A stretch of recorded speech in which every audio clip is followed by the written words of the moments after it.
Assalamualaikum warahmatullahi wabarakatuh. Perkenalkan, kami kelompok 1 akan mempresentasikan materi bab 4 dan bab 5 mengenai elastisitas dan teori perilaku konsumen.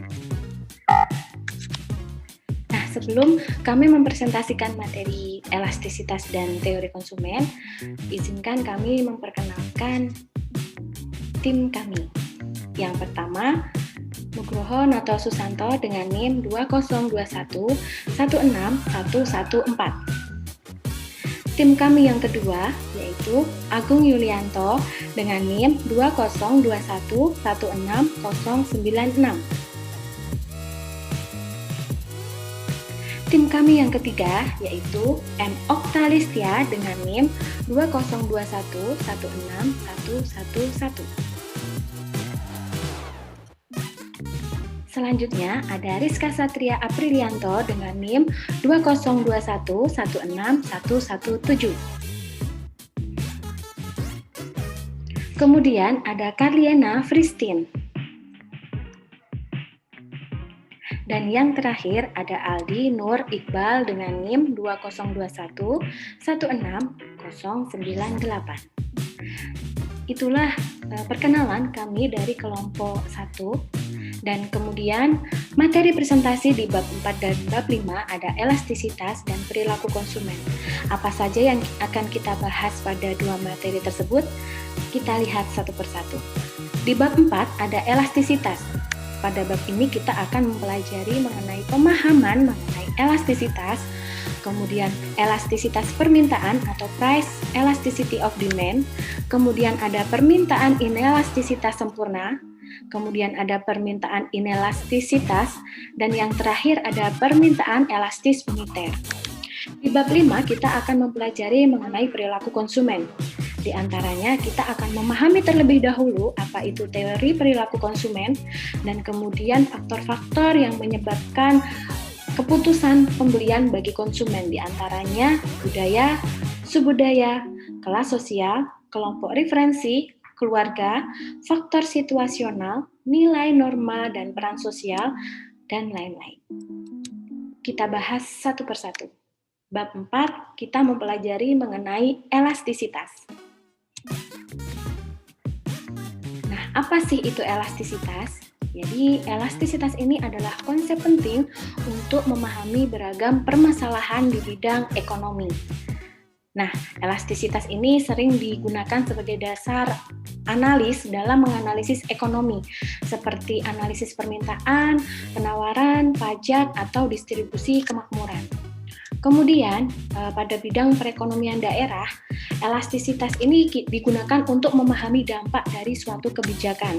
Misalnya, pemerintah daerah dapat mengetahui dampak kenaikan pajak atau subsidi terhadap pendapatan daerah, tingkat pelayanan masyarakat, kesejahteraan penduduk, pertumbuhan ekonomi, pertumbuhan investasi, dan indikator ekonomi lain dengan menggunakan pendekatan elastisitas.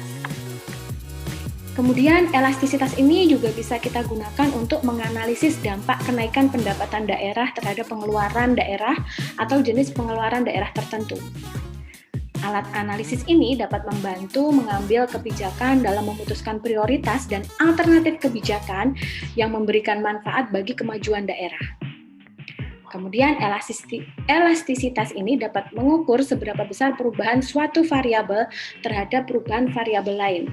Misalnya, elastisitas Y terhadap X itu mengukur berapa persen perubahan Y karena perubahan X-nya sebesar 1%. Kemudian dalam konteks pasar itu elastisitas ini biasanya ada indikator permintaan dan penawaran barang. Di sini pemerintah diharapkan mampu mengaplikasikan konsep tersebut dalam pemerintah daerah sesuai konteks yang dihadapi, baik itu sebagai penyedia barang atau jasa atau kondisi lain. Jadi pemerintah pusat ini diharapkan bisa mengaplikasikan analisis tersebut dalam pemerintah daerah sesuai dengan konteks permasalahan yang dihadapi. Kemudian elastisitas permintaan atau price elasticity of demand. Ini adalah tingkat perubahan permintaan terhadap barang atau jasa yang diakibatkan perubahan harga atau barang jasa tersebut. Besar kecilnya tingkat perubahan itu diukur dengan angka yang disebut dengan koefisien elastisitas permintaan. Nah, ada beberapa macam elastisitas permintaan. Di antaranya ada permintaan inelastis sempurna, kemudian ada inelastis, kemudian ada elastis uniter, kemudian ada elastis, dan ada elastis sempurna. Kita bahas beberapa contoh satu persatu. Yang pertama ada permintaan inelastis sempurna atau E sama dengan 0. Nah, permintaan inelastis sempurna ini terjadi ketika perubahan harga yang terjadi ini tidak mempengaruhi jumlah permintaan. Jadi koefisien E-nya itu sama dengan 0. Contohnya permintaan terhadap gambar. Kondisi permintaan inelastik sempurna ini dapat kita lihat dalam kurva berikut ya. Jadi di sini E sama dengan 0. Karena apa? Karena ketika terjadi perubahan harga itu tidak berpengaruh terhadap jumlah permintaan. Jadi mau harga naik atau turun itu permintaannya tetap stabil. Yang kedua ada permintaan inelastis atau E kurang dari 1. Ini terjadi jika perubahan harga itu kurang berpengaruh pada perubahan permintaan.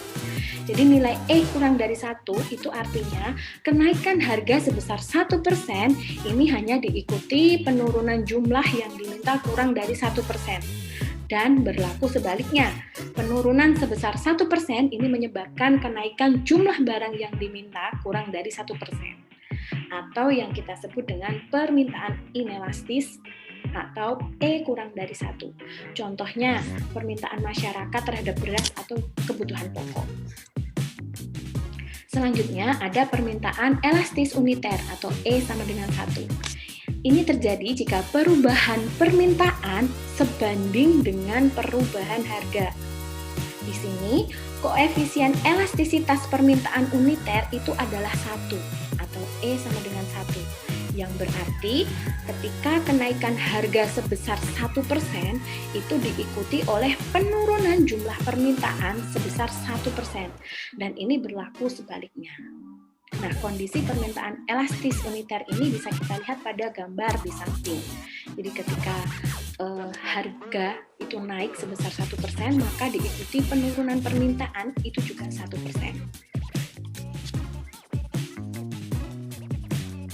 Kemudian untuk bab 5 kita akan mempelajari mengenai teori perilaku konsumen.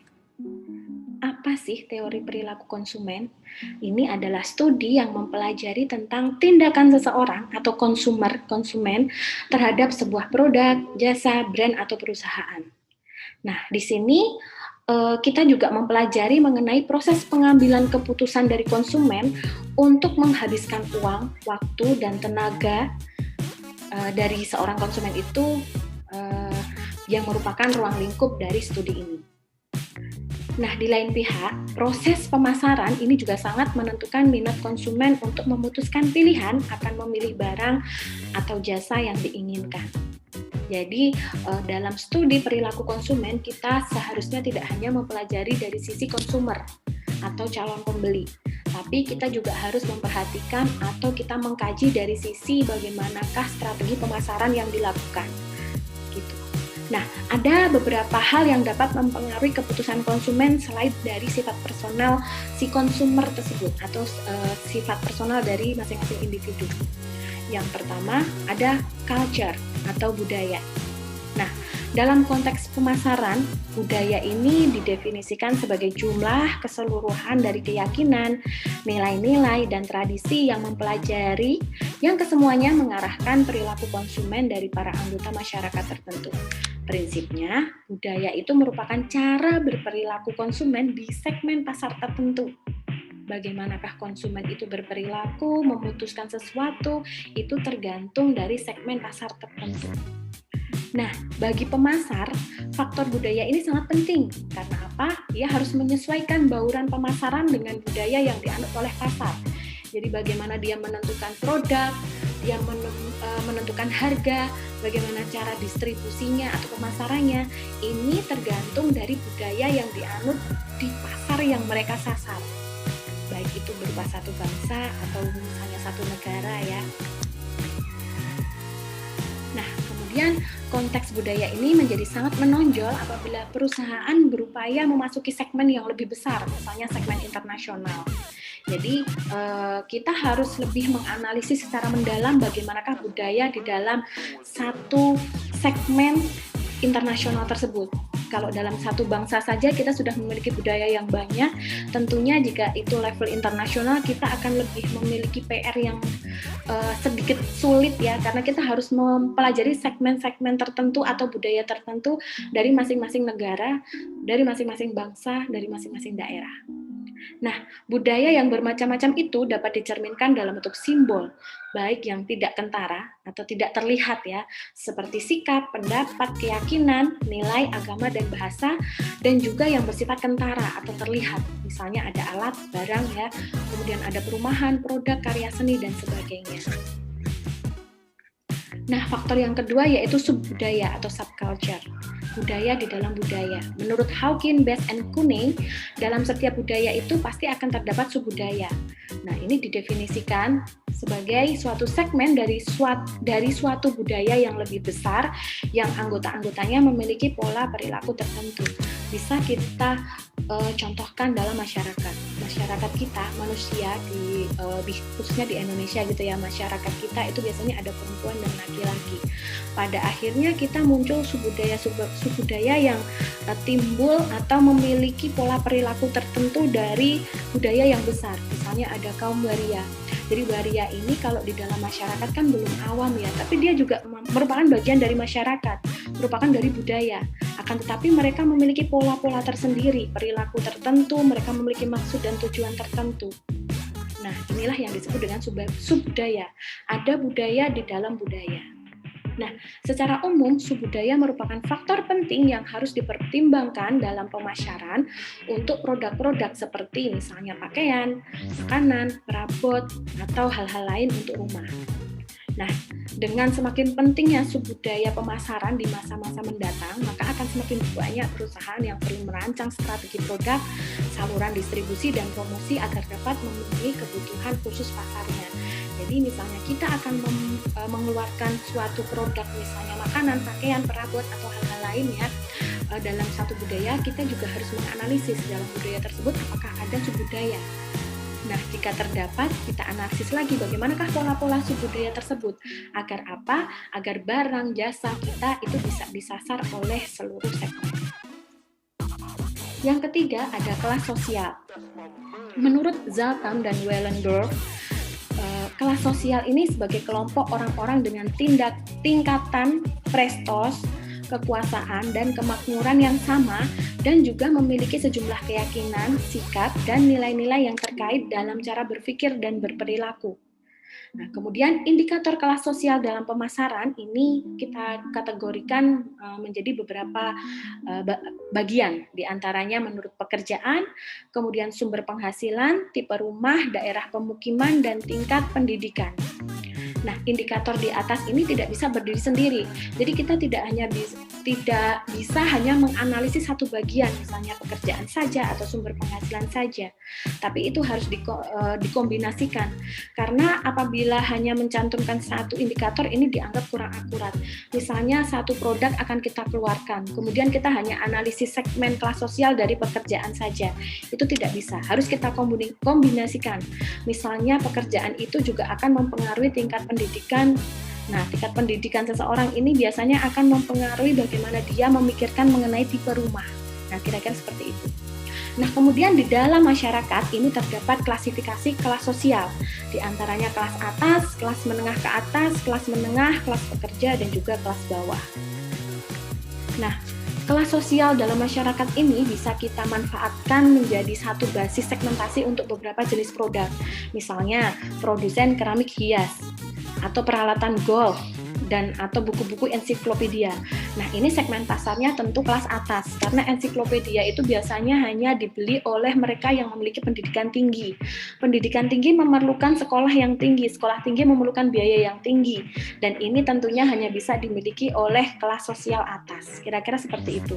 Atau misalnya barang dan jasa seperti peralatan makanan dari plastik, atau angkutan dengan bis kota. Ini biasanya disasar untuk segmen kelas bawah. Karena apa? Karena mereka tetap butuh mereka tetap butuh tempat-tempat makan yang unik dan menarik dengan harga yang higienis. Nah, tentunya kita bisa mengganti peralatan dari keramik misalnya dengan plastik. Kira-kira seperti itu untuk kelas sosial. Dan faktor keempat yaitu kelompok referensi. Kelompok referensi ini dapat mempengaruhi perilaku seseorang dalam pembeliannya dan sering dijadikan pedoman oleh konsumen dalam berperilaku. Oleh karena itu, konsumen selalu memonitor kelompok tersebut, baik perilaku fisik ataupun mentalnya. Ada 3 macam kelompok referensi yang bisa memberikan pengaruh yang berbeda. Misalnya kelompok keanggotaan, kelompok aspirasi, dan kelompok disasosiatif. Dan pentingnya kelompok referensi dalam perilaku konsumen ini bergantung pada kategori produknya. Secara umum, semakin menyolok mata sebuah produk itu, maka akan semakin penting pengaruh kelompok. Yang kelima, faktor kelima adalah keluarga. Tentu saja keluarga ini menjadi faktor yang patut juga kita pertimbangkan dalam keputusan pembelian. Karena keluarga adalah orang yang sangat dekat ya dengan customer, maka keputusan pembelian ini juga dipengaruhi oleh keluarga. Nah, dalam keluarga ini masing-masing anggota itu dapat berbuat hal yang berbeda untuk membeli sesuatu. Mereka memiliki keinginan atau keyakinan yang berbeda terhadap salah satu produk, jasa, dan sebagainya.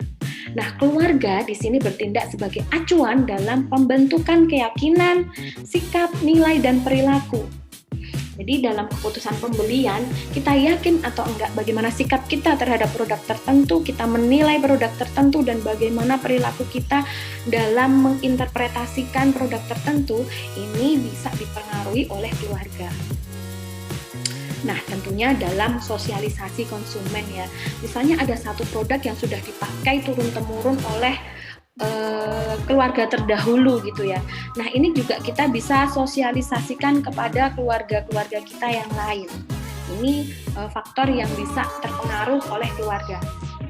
Kemudian sosialisasi konsumen itu merupakan proses dengan nama para pemuda mencari keterampilan, pengetahuan, dan sikap yang membantu mereka ini berfungsi sebagai konsumen. Misalnya nih, orang tua mempunyai pengaruh yang penting dalam proses sosialisasi konsumen anak. Begitu juga dengan anak-anak yang menginginkan sepatu dan pakaian itu memerlukan orang tua sebagai sumber informasi utama. Jadi kita bisa ada hubungan timbal balik di situ. Orang tua bisa mensosialisasikan produk-produk yang mungkin mereka telah gunakan, dan anak-anak ini akan mencari informasi sebelumnya mengenai salah satu produk, dan salah satu informasi itu didapat dari orang tua. Kemudian faktor keenam yaitu faktor situasional atau situasi sosial. Hal ini mempengaruhi proses pengambilan keputusan oleh konsumen. Kemudian faktor yang ketujuh ada nilai, norma, dan peran sosial. Nah, di sini setiap orang pasti mempunyai nilai sosial. Kemudian setiap orang juga mematuhi norma-norma tertentu dan mengisi peran tertentu. Ketiga faktor ini berasal dari sumber yang berbeda-beda, dari budaya keseluruhan sampai ke kelompok sosial yang jauh lebih kecil. Dan ini tentunya juga akan mempengaruhi keputusan konsumen. Kemudian faktor yang ke-8 ada variabel bauran pemasaran. Nah, biasa kita kenal dengan 4P ya. Produk, ada price, place, dan kemudian ada promotion. Nah, variabel bauran pemasaran ini sangat penting dan mudah diatur oleh pemasar. Karena apa? Karena sepenuhnya dirancang oleh pemasar itu sendiri. Jadi, bagaimana kita menentukan produk, bagaimana kita menentukan harga, bagaimana cara mendistribusikannya, dan melalui media promosi apa, ini dirancang oleh pemasar, tentunya sudah berdasarkan hasil riset-riset tertentu terhadap konsumernya. Kemudian faktor yang ke-9 ada persepsi. Persepsi ini didefinisikan sebagai suatu proses pemilihan, pengorganisasian, dan menginterpretasikan barang atau jasa. Di dalam setiap pembelian konsumen ini pasti akan melalui proses persepsi terlebih dahulu. Bagaimana mereka memilih, kemudian mengorganisasikan sampai menginterpretasikan produk tersebut. Sedangkan untuk informasi yang berupa sensasi itu diterima melalui pandangan, cita rasa, pendengaran, penciuman, dan juga sentuhan. Kemudian faktor yang ke-10 yaitu pembelajaran. atau pengalaman tentunya ya. Nah, di sini merupakan perubahan-perubahan yang terjadi dalam perilaku seseorang yang diakibatkan oleh pengalamannya. Faktor yang ke-11 yaitu sikap dan keyakinan.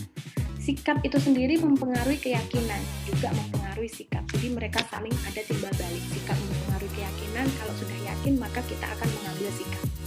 Nah, faktor yang terakhir yaitu motivasi. Ini faktor yang sangat penting ya. Bagaimanakah seorang konsumer itu membeli barang, itu biasanya akan tersimpan motivasi-motivasi di dalamnya.